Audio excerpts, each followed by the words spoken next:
Good morning, students. Today we'll discuss the chapter The Chinese Statue. Let us discuss the objectives first. Children, you will be able to understand the story in detail. You will also be able to know how Sir Alexander repaid the kindness of the little craftsman. And children, you will be enlightened about the will of Sir Alexander and how the Ming statue passed to his generations. So children, let's continue the text of the Chinese statue. Take out your textbooks at page number 65. Let's continue from the paragraph second. The Mandarin had discovered that the little craftsman, young Li, came from the old and trusted family of young Shao, who had for some 500 years been craftsmen. Sir Alexander also learned that many of Young Li's ancestors had examples of their work in the palaces of the Manchu princes. So, children, Mandarin, he came back after a few days and he had discovered that the little man's family profession was craftsmanship. For some 500 years, the family had been in this profession. The little craftsman, Young Li, he belonged to a trusted family of young Shao. Even the work of Young Li's ancestors was acknowledged during the rule of Manchu dynasty. Young Li himself was growing old and wished to retire to the hills above the village where his ancestors had always died. His son was also ready to take over the workshop from him and continue the family tradition. So children, Young Li, he was growing old and he wanted to retire to his native village and wanted to spend his last days there, leaving his workshop to his son. So children, the minister, he thanked the Mandarin for the information and made one more request. As Sir Alexander, he was not of China, so he has to take a permission from the empress before doing anything. So the Mandarin, he went to the palace and reported everything to the queen or empress. Let's see children next. A few days later, the empress granted Sir Alexander's request.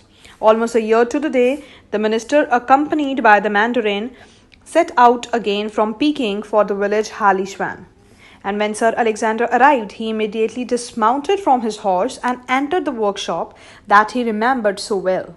The old man was seated at his bench, his flat hat slightly askew, means slant, a piece of uncarved ivory held lovingly between his fingers. So children, when he arrived at Holyheart, so he got down from his horse and entered the workshop. He remembered everything. The old man was still at his work. He was sitting at his bench, wearing a slanting flat hat and ivory and holding a piece of ivory.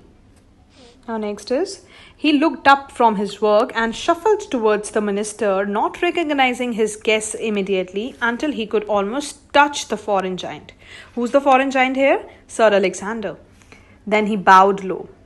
So children, the little man, he could not remember the minister, and so because he had just seen him once, so he could remember him until he touched him. So then he bowed because he realized that he was a distinguished guest. The minister, he started talking through Mandarin then. So he started talking through Mandarin. The minister spoke through the Mandarin. And what did he say? I have returned, sir, within the calendar year to repay my debt. So children, he started talking through Mandarin and he said that he had come back just to repay his debt within those 12 months. There was no need, Your Excellency. My family is honored that the little statue lives in a great embassy. So children, embassy means the building where ambassador lives and works. So, and may one day be admired by the people of your own land. So children, the little craftsman, he replied that there was no need of it because his family would be honored that the family's heirloom, the little statue, was there in the embassy, and one day might be viewed by the English people when this minister would go back to England. Then it must be admired by the English people there. So his family would be honored by this only. So there is no need of doing that. Now let's continue. The minister could think of no words to form an adequate reply and simply requested that the old man should accompany him on a short journey. So, children, through the Mandarin, the minister requested the little craftsman to come with him on a short journey. He could not say anything else, so he just requested him through Mandarin that he should come with them on a short journey. The craftsman agreed without question, and the three men set out on donkeys towards the north. They travelled for over 2 hours up a thin winding path into the hills behind the craftsman's workshop, and when they reached the village of Matian, they were met by another Mandarin, who bowed low to the minister and requested Sir Alexander and the craftsman to continue their journey with him on foot. So, children, the craftsman, he agreed, and the three of them started their journey on donkeys towards the north. So they traveled on donkeys and they journeyed towards north. It was 2 hours journey, children, and the path, it was round and round into the hills behind the craftsman's workshop. Actually, they were going towards craftsman's native village, Machian. So it was his native village where his ancestors spent their last days. So there they met another Mandarin who requested them to continue their journey on foot. They walked in silence to the far side of the village and only stopped when they had reached a hollow in the hill from which there was a magnificent view of the valley all the way down to Holyheart. So children, silently they walked towards the village and they only stopped where they could have a perfect view of the village, Holyheart. In the hollow stood a newly completed small white house of the most perfect proportions, means balance. 2 stone-lined dogs, tongues hanging over their lips, guarded the entrance.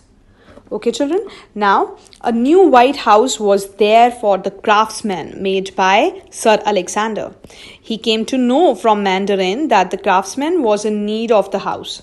So, with the money equal to that of a statue, he built a house for the little craftsman. So there were 2 statues of lion dogs on the entrance with tongues out. The little old craftsman, who had not spoken since he had left his workshop, remained mystified, means confused, by the purpose of the journey until the minister turned to him and offered a small inadequate gift, and my feeble, means inadequate, attempt to repay you in kind. So children, the little man, he remained silent and confused throughout the journey, that why he was on that journey. He was actually not knowing what he was doing there, and only spoke when Sir Alexander offered him a gift and said that it was just an attempt to repay him in kindness, not in cash. The craftsman fell to his knees and begged forgiveness of the Mandarin, as he knew it was forbidden for an artisan to accept gifts from a foreigner. The Mandarin raised the frightened blue figure from the ground, explaining to his countryman that the Empress herself had sanctioned the minister's request. So children, the craftsman, he was shocked, as he was an artist, and artists, they were forbidden to accept any gift from strangers or any foreigner. So he begged forgiveness of Mandarin, as he was very well aware of it. The Mandarin, he said that he need not to be afraid, as the Empress, she herself had granted this permission. Then we'll find that this craftsman, he got happy, as he won't be in any trouble. A smile of joy came over the face of the craftsman, and he slowly walked up the doorway of the beautiful little house, unable to resist running his hand over the carved lion. So children, we'll find him with a happy face, with a smile on his face. He walked up to the doorway of the beautiful house, and while entering, he touched the carved lion dogs. Now, next is the three travelers. Who are the three travelers here, children? The mandarin, the craftsman, and the minister. Then spent over an hour admiring the little house before returning in silent mutual happiness back to the workshop in Halishuan. So, children, we'll find then for an hour, three of them, they were admiring the house, and there was a mutual happiness as the little craftsman would be able to spend his last days in such a splendid house. And similarly, Sir Alexander, he also felt contented, satisfied that he at least in a way tried to repay the kindness shown to him by the little craftsman. The two men thus parted, honor satisfied, and Sir Alexander wrote to his embassy that night, content that his actions had met with the approval of the mandarin as well as Lady Heathcote. So, Lady Heathcote is his wife. So, children, what happened next? They separated from each other. The little craftsman, he went towards his workshop, and the minister, he towards his embassy. Satisfied that both mandarin and his wife Lady Heathcote considered his action correct. Now he was satisfied. The minister completed his tour of duty in Peking, and the empress awarded him the Silver Star of China, and a grateful queen added the KCVO to his already long list of decorations.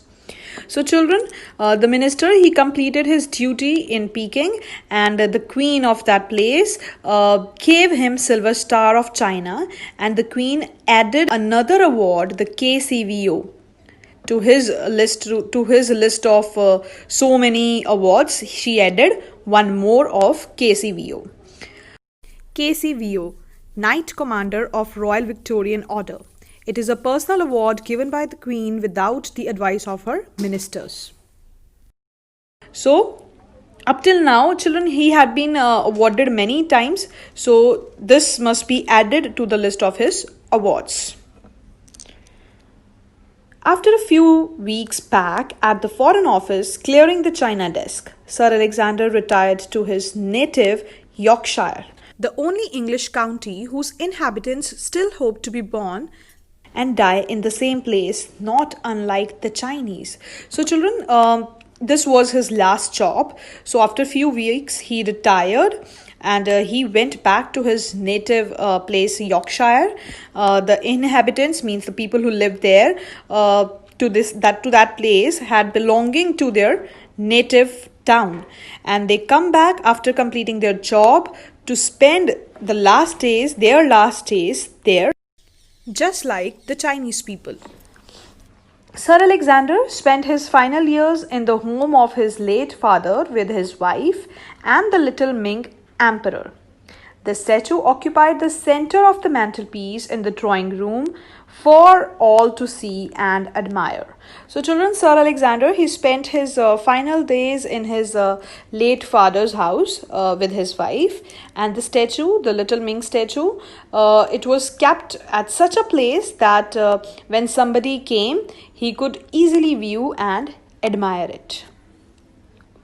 Being an exact man, Sir Alexander wrote a long and detailed will in which he left precise, means clear, instructions for the disposal of his estate, means property, including what was to happen to the little statue after his death. So, children, Sir Alexander, he being a perfect man, wrote a detailed testimony, means will, in which he had clearly stated how his estate, his property will be divided and who will inherit what was mentioned in it. He bequeathed, means handed over, the Emperor Kang to his first son, requesting that he do the same, in order that the statue might always pass to the first son or a daughter if the direct male line faltered. He also made a provision that the statue was never to be disposed of unless the family's honor was at stake. So, children, Sir Alexander, he passed the statue of Emperor Kang to his first son, and his next generations would also do the same. Means it will be passed to the first son, and if there was no son, then it will be passed to the first daughter of the Heathcotes. And children, then he also made a provision that the statue would never to be sold off unless the family's reputation was in danger. Sir Alexander Heathcote died at the stroke of midnight on his 70th year. So, children, at the age of 70, Sir Alexander died. His firstborn, Major James Heathcote, was serving his queen in the Boer War at the time he came into the possession of the Ming Emperor. So, children, Major James Heathcote was his first son, and when he got the possession of the Ming Emperor, at that time he was not at home. He was serving at the battlefield in the Boer War. So, children, the major was a fighting man, commissioned with the Duke of Wellington's regiment, and although he had little interest in the culture, even he could see the family heirloom was no ordinary treasure. So, he loaned the statue to the regiment mess at Halifax in order that the emperor could be displayed in the dining room for his brother officers to appreciate.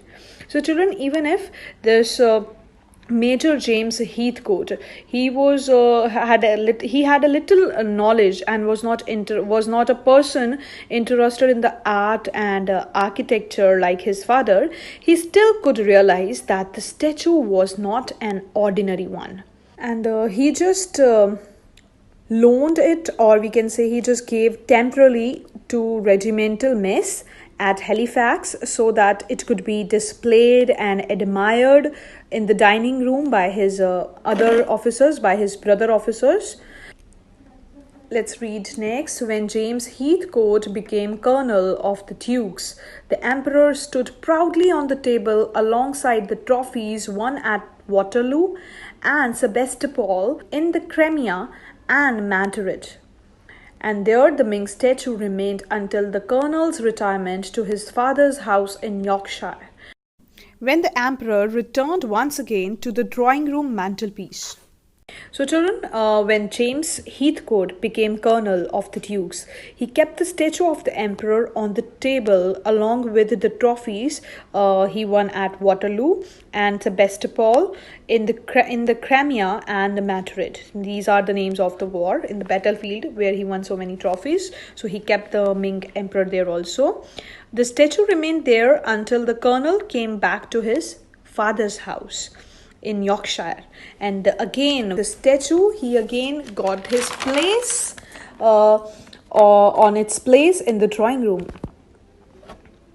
The colonel was not a man to disobey his late father even in death, and he left clear instructions that the heirloom must always be passed on to the firstborn of the Heathcotes unless the family's honor was in jeopardy, means in danger.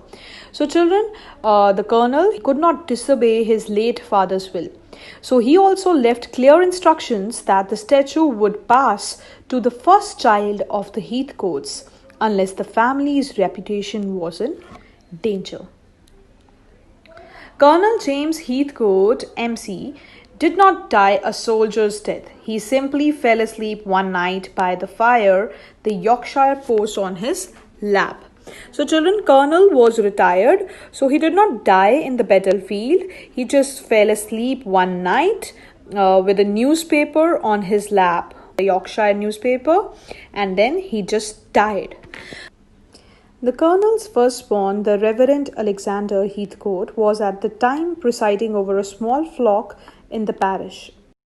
Parish means a small administrative district, typically having its own church and a priest, of Much Haddam in Hertfordshire. After burying his father with military honours, he placed the little Ming emperor on the mantelpiece of the vicarage. Few members of the Mothers' Union appreciated the masterpiece, but one or two old ladies were heard to remark on its delicate carving. So, children, the colonel's first son was a reverend, means he was a religious man, and the reverend named Alexander Heathcote, the Reverend Alexander Heathcote. And at the time of the death of Colonel James Heathcote, his first son, the Reverend Alexander Heathcote, he was in charge of group of people in the parish of the village Much Haddam in Hertfordshire. and he was a vicar, means of a high rank in church. So after completing the last rites of his father, he kept the emperor statue on the mantelpiece of his vicarage. So children, vicarage is a place where vicar lives. And it was not until the reverend became the right reverend and the little statue found its way into the bishop's palace that the emperor attracted the admiration he deserved. Many of those who visited the palace and heard the story of how the bishop's grandfather had acquired the Ming statue were fascinated to learn of the disparity, means difference, between the magnificent statue and its base. It always made a good after dinner story. So children, the statue, it got the few admirers there also, and when he became the bishop, then also the emperor statue was admired by many at his palace. Whosoever visited the palace and heard the story of how bishop's grandfather got that Ming statue, they got very eager to know more about the difference between the statue and its base, as both were not made by the same person. So okay, and the statue was made by some person and its base was fixed by some other person. So it always made a good after dinner story. Bishop would always narrate all those stories of his family's heirloom to others, to all. God takes even his own ambassadors, but he did not do so before allowing Bishop Heathcote to complete a will, leaving the statue to his son, with his grandfather's exact instructions carefully repeated. The bishop's son, Captain James Heathcote, was a serving officer, a person holding a position of authority in armed service. Serving officer means in his grandfather's regiment. So the Ming statue returned to the mess table in Halifax. So children, when Bishop died, so God, even obviously man is mortal, so everybody has to die. So when Bishop died, he also made it clear with his grandfather's instructions that the statue will be passed to the firstborn child of Heathcote's. And the bishop's son was Captain James Heathcote, and he was a serving officer. And see children, his first son actually was Sir Alexander Heathcote, if you remember. He was a diplomat. So then Major James Heathcote, he was in army.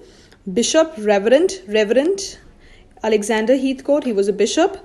Then Captain James Heathcote, he was in army. As he was also in the army, so he kept the statue at the mess table in Halifax, where his grandfather also kept it years back.